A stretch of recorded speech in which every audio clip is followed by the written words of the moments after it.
Hello bull traders दोस्तों, welcome to another episode of market चर्चा। तो आज इस वीडियो में हम बात करने वाले हैं आज की दो बड़ी खबर, जिसमें फेड के बारे में हम बात करेंगे और यस बैंक के बारे में बात करेंगे। इसके बाद हम जो है मार्केट की बात करेंगे और फिर हम आज क्या सीखे सेक्शन के बारे में बात करेंगे। आप जानते हैं दोस्तों, इस शो का यही फॉर्मेट है। तो आइए सबसे पहले आज की दो बड़ी खबरों के बारे में बात करते हैं। तो सबसे पहले बात करते हैं फेड की। तो कल जो है मार्केट्स, यूएस मार्केट्स जो है काफ़ी ज़्यादा गिरावट के साथ बंद हुए। हमारे मार्केट्स बंद थे और यूरोप के मार्केट्स भी गिरावट के से बंद हुए। तो इसकी जो बड़ी वजह थी वो थी कि फेड के चेयरमैन ने क्या स्टेटमेंट दिया। और फेड के चेयरमैन को यूएस सीनेट में बुलाया गया था, उनकी एक हियरिंग थी। और जब उनसे इन्फ्लेशन के बारे में पूछा गया और इंटरेस्ट रेट्स के बारे में पूछा गया, तो उन्होंने कहा कि ज़रूरत पड़ेगी तो वो जो है इंटरेस्ट रेट्स को और तेज़ी के साथ बढ़ाएंगे और ज़्यादा बढ़ाएंगे। और इकोनॉमिक डेटा जिस तरीके से प्रेजेंट हो रहा है, जैसा दिख रहा है, उनसे उनको ज़्यादा कंफर्ट फीलिंग नहीं आ रही है। और इसी वजह से मार्केट्स, ग्लोबल मार्केट्स में हमें गिरावट देखने को मिली। तो अगर मार्केट की बात करें तो मार्केट को ये लगता है कि जितना इन्फ्लेशन बढ़ना था बढ़ चुका, जितने इंटरेस्ट रेट बढ़ने थे बढ़ चुके, थोड़ा बहुत और शायद इंटरेस्ट रेट्स बढ़ जाएं, लेकिन ओवरऑल जो है ज़्यादातर इंटरेस्ट, जो बल्क ऑफ इंटरेस्ट रेट्स हैं वो बढ़ चुके हैं, थोड़ा बहुत और बढ़ेगा। लेकिन फेड ने जो है ये कहा है कि अगर ज़रूरत पड़ेगी तो वो और भी तेज़ी के साथ बढ़ाएंगे। और उनका ये वार्निंग देने का जो रीज़न ये था कि जो डेटा आ रहा है, जो इकोनॉमिक डेटा आ रहा है, उनसे उनको बहुत ज़्यादा कंफर्ट नहीं लग रहा है। उसमें से एक डेटा था जॉब्स का। दोस्तों आप जानते हैं कि जॉब्स मार्केट जब अच्छा होता है, नौकरियां ज़्यादा होती हैं, उसका क्या इम्पैक्ट होता है। लोगों की सैलरीज बढ़ती हैं, उनके पास हाथ में ज़्यादा पैसा होता है और वो ज़्यादा पैसा खर्च करते हैं, जिससे महंगाई जो है बढ़ती है। तो अगर जनवरी तक के क्वार्टर की अगर जॉब्स की बात करें यूएस में, तो 3 महीने में करीब जो है 30 लाख जॉब्स जो है ऐड हुई हैं। और यही जो है उनके कंसर्न का कारण है। दोस्तों जॉब्स बढ़ना जो है अच्छी चीज़ होती है इकॉनमी के लिए, लेकिन जब इन्फ्लेशन हाई होता है तो वो जो है नेगेटिवली भी काम करता है। और एक चीज़ हमें जरा सोचने पर मजबूर करती है कि ये जो इतनी बड़ी बड़ी कंपनीज जो है, यूएस के टेक कंपनीज जो है इतनी ले ऑफ्स कर रही हैं, क्या उसकी वजह ये तो नहीं है कि फेड ने कहा है भैया नौकरियां काटो, लोगों को नौकरी से निकालो ताकि इन्फ्लेशन कंट्रोल हो। मुझे नहीं पता ऐसा होता है कि नहीं होता है, लेकिन अगर ऐसा होता भी हो तो I would not be surprise, क्योंकि जिस तरीके से लोगों को निकाला जा रहा है बड़ी बड़ी कंपनीज में, वो वाकई में चौंकाने वाली बात है। क्योंकि बाकी जगह पर हमें उतनी प्रॉब्लम्स दिखने को नहीं मिल रही है, लेकिन फिर भी ये कंपनीज क्यों निकाल रही है, उन्हें ऐसा क्या पता है जो हमें नहीं पता है। आइए अब दूसरी बड़ी खबर की तरफ चलते हैं। तो क्या यस बैंक में करीब 18,000 करोड़ की सेलिंग होने वाली है। और ऐसा मैं क्यों कह रहा हूं दोस्तों, आप सबने शायद ये न्यूज़ को या हेडलाइन को पढ़ा होगा कि जब यस बैंक में प्रॉब्लम आई थी 3 साल पहले और उसको जो है उसका रीस्ट्रक्चरिंग किया गया था, उसका रिकंस्ट्रक्शन किया गया था यस बैंक में, तो उस वक्त की कुछ ऐसी चीज़ें हुई थी जिसका परिणाम अब आने दिखने वाला है।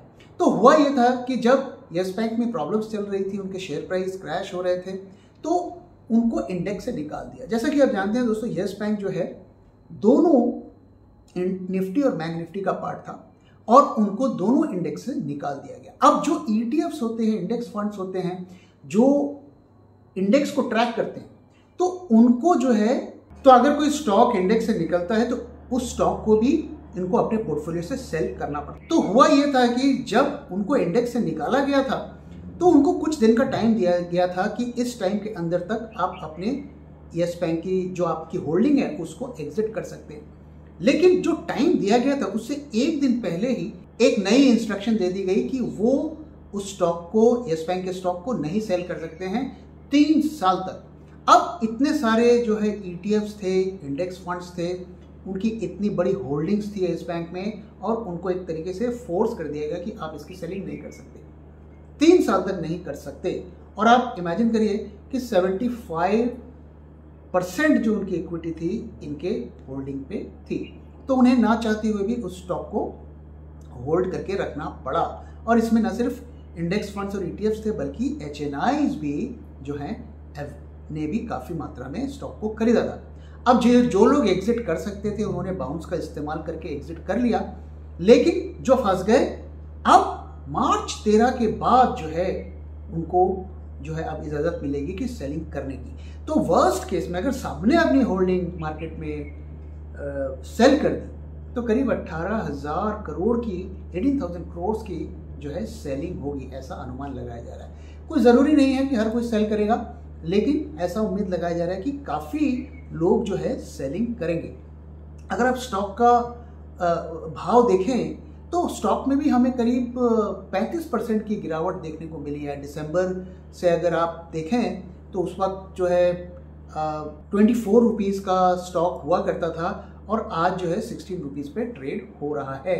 तो अब बड़ा इंटरेस्टिंग होगा देखना कि किस तरीके से जो है इन्वेस्टर कम्युनिटी इस लॉक इन पीरियड के हटने के बाद रिएक्ट करती है। सबसे पहले हम निफ्टी का बीटी इंडिकेटर देखते हैं। तो दोस्तों जैसा कि आप देख रहे हैं हमारे सीरीज़ में ये हमारा इंडिकेटर है और ये जो है स्पॉट प्राइस है और ये जो है हमारा इंडिकेटर है। तो कल के वीडियो में, लास्ट वीडियो में हमने बात किया था कि किस तरीके से मार्केट तो राइज किया लेकिन हमारा इंडिकेटर ज़रा भी मूव नहीं किया, इनफैक्ट थोड़ा नीचे ही गया। लेकिन आज हमें अच्छी खासी जो है इसमें राइज देखने को मिला है। तो मार्केट भी ऊपर गया है और हमारा इंडिकेटर भी ऊपर गया है। हालांकि अगर जैसा कि हम बार बार आपको बता रहे हैं कि लॉन्ग टर्म ट्रेंड जो है अभी भी बेयरिश में है, लेकिन ये मूव काफ़ी एनकरेजिंग है और ये एक हमें बता रहा है कि शॉर्ट टर्म में हमें बुलिशनेस आ सकती है। अब कल मैंने आपके साथ क्या शेयर किया था वो मैं पहले आपको बताता हूँ। तो मैंने आपको कहा था, पहली चीज़ ये कही थी कि आपको निफ्टी को शॉर्ट नहीं करना है। दूसरी चीज़ मैंने आपको ये कहा था कि जो लॉन्ग टर्म ट्रेंड है बेरिश है, लेकिन शॉर्ट टर्म ट्रेंड जो है बुलिश हो गया है और रिकवरी के अच्छे खासे चांस हैं। तीसरी चीज़ जो मैंने ये कहा था कि अगर आप 17,566 इसके ऊपर जो है आप लॉन्ग रह सकते हैं। अगर आपने इस लेवल जो मैंने शेयर किया था अगर उस पर पोजीशन बनाई है तो आप अपने लॉन्ग को होल्ड कर सकते हैं। और अगर फ्रेश पोजीशन बनानी हो तो हमें 17,763 के ऊपर बनाना है। और आज हमें ये लेवल जो है डे के एंड में देखने को मिला और मैंने आपके साथ कहा था कि इस लेवल के ऊपर हमें देखना है कि सस्टेन कर रहा है कि नहीं कर रहा है, 10-15 मिनट हमें देखना है। लेकिन आज हमें वो मौका मिला नहीं, इसके ऊपर गया और फिर वहाँ से नीचे आ गया। तो हमारे क्राइटेरिया के हिसाब से अभी भी हमें लॉन्ग नहीं जाना है। कल का दिन हमें देखना है इससे ऊपर ओपनिंग होनी चाहिए, 10-15 मिनट सस्टेन होना चाहिए, तब हम लॉन्ग्स इनिशिएट कर सकते हैं। अब आइए जरा निफ्टी का ही हम शॉर्ट टर्म में देखें इंडिकेटर हमें क्या बता रहा है। कल मैंने आपके साथ शेयर किया था कि किस तरीके से जो ये अपमूव कल का था, यानी कि प्रीवियस मार्केट डे का, उसमें ये इंडिकेटर उसको उस तरीके से सपोर्ट नहीं कर रहा था, मूव को सपोर्ट नहीं कर रहा था, उसका मूव हमें क्वेश्चनेबल लग रहा था। लेकिन आज जो है वो भी कंफर्म हो गया और हमें अच्छा खासा जो है राइज देखने को मिला। यहाँ पे शॉर्ट टर्म में एक छोटा सा कंसर्न ये है कि अगर आप देखें तो हमारे मार्केट जो है हायर लेवल पर गए लेकिन इंडिकेटर ने हाई नहीं बनाया, तो ये थोड़ा सा एक कंसर्न का बात है। लेकिन हमें परफेक्ट सेटअप मिलना बहुत मुश्किल होता है। तो अभी आगे के लिए हमें करना हो तो क्या करना हो, तो सेम स्ट्रेटजी, हमें 17,566 इस लेवल पर से जो आप होल्डिंग कर रहे हैं आप कंटिन्यू टू होल्ड, और फ्रेश लॉन्ग के लिए हमें 17,763 इसके ऊपर हमें बनाना है। और मैंने आपके साथ कल ये भी शेयर किया था कि 18,000 जो है 100, यानी कि मैं 100 पॉइंट काट के आपको बताता हूं, तो 18,000 के लेवल का टारगेट हम रख सकते हैं। बहुत ज़्यादा दूर नहीं है, 200 पॉइंट का डिफरेंस है। अब जरा आइए बैंक निफ्टी को देखते हैं।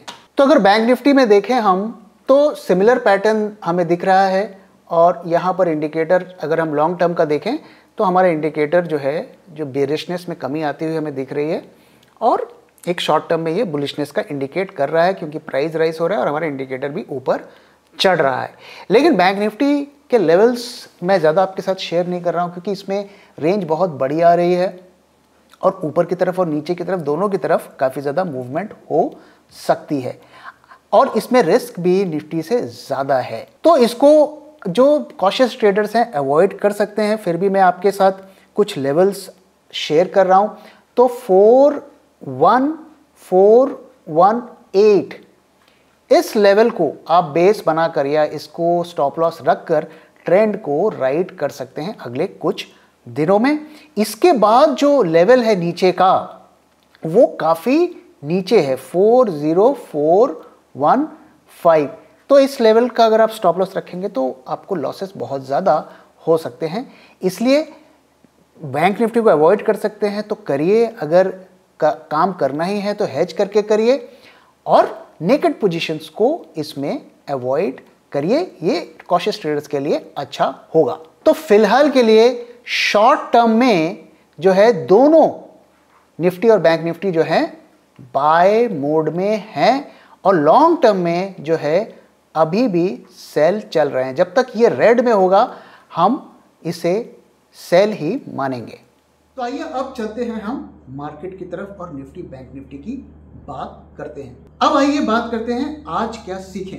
तो दोस्तों अक्सर हम जब ट्रेड करते हैं, मैं इन्वेस्टिंग की तो बात नहीं करूंगा, लेकिन जब हम ट्रेड करते हैं तो उसमें हम अक्सर लिमिट ऑर्डर्स लगाते हैं, ब्रैकेट ऑर्डर्स लगाते हैं, यानी कि हम अपने ऑर्डर को जो है एडवांस में लगा देते हैं। कई दफ़े हम स्टॉप लॉस ऑर्डर लगाते हैं।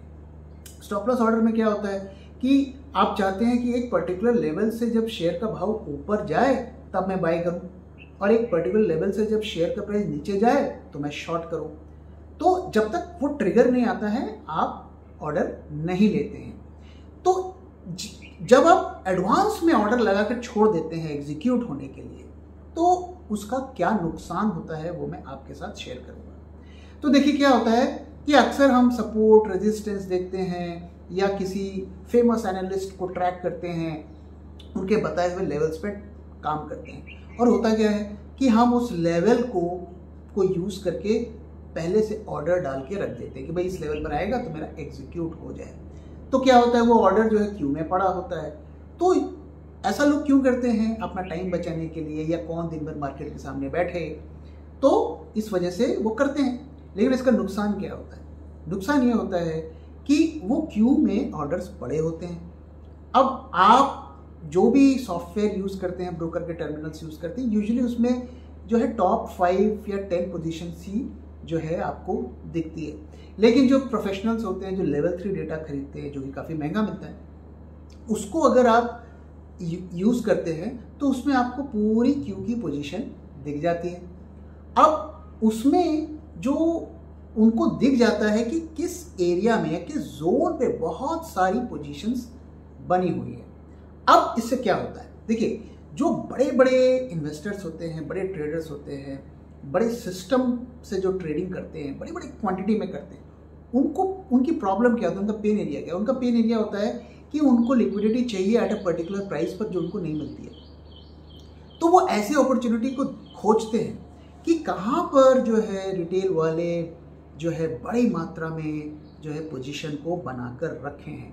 तो जहाँ भी उन्हें ऐसा दिखता है तो वो उसको जो है यूज़ करके पोजीशंस बनाते हैं। तो मान लीजिए उनको जो है अपने स्टॉक को डंप करना है। अब आपने एक पर्टिकुलर लेवल पे एक सपोर्ट रेजिस्टेंस पे जो है पोजीशन बनाई। अब आप सपोर्ट रेजिस्टेंस देख रहे हैं तो आपके जैसे हज़ारों लोग देख रहे हैं और हर कोई चार्ट खोल के बैठा हुआ है, तो उन्होंने पोजीशन बना के रख दी। उस जोन पे इतनी सारी पोजीशंस बनी हुई है। तो अब आप सब बाय करना चाहते हैं यहाँ पर और उनको जो है अपनी पोजीशंस को सेल करनी है।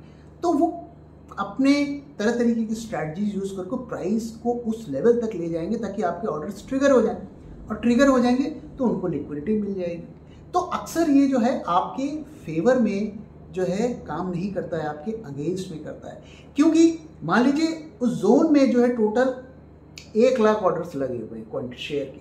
अब उनको हो सकता है कि 2 लाख की सेलिंग करनी हो, आपको 1 लाख का बाय करना हो। तो जब वो 2 लाख सेलिंग करेंगे तो आपके ऑर्डर को तो खाएंगे, लेकिन साथ में सेलिंग के प्रेशर को भी बढ़ाएंगे। तो इस वजह से ये स्ट्रैटेजी रिकमेंडेड नहीं है। मैं पर्सनली भी इस चीज़ को अवॉइड करता हूं, लेकिन कई दफ़े हमें ऐसा करना भी पड़ता है। तो सलाह ये रहेगी कि जब भी पॉसिबल हो तो आप जो है जिस वक्त आपको पोजीशन लेनी हो उस वक्त सीधा जो है तुरंत ऑर्डर डालिए और एग्जीक्यूट करा लीजिए। भले ही लिमिट ऑर्डर डाल के एग्जीक्यूट करा लीजिए, लेकिन ज़्यादा देर तक अपने ऑर्डर को क्यू में मत रखिए। और जो बहुत ऑब्वियस सपोर्ट रेजिस्टेंस के लेवल्स हैं उन्हें भी हमें अवॉइड करना चाहिए। तो दोस्तों इसी के साथ इस वीडियो को मैं यहाँ पे खत्म कर रहा हूँ। आशा करता हूँ आपको वीडियो पसंद आए। वीडियो पसंद आए तो प्लीज़ वीडियो को लाइक करिए, अपने दोस्तों के शेयर करिए और हमारे चैनल को भी सब्सक्राइब करिए और ज़रूर इस सीरीज़ के बारे में अपना फीडबैक शेयर करिए। Thank you very much for your time and thank you for watching.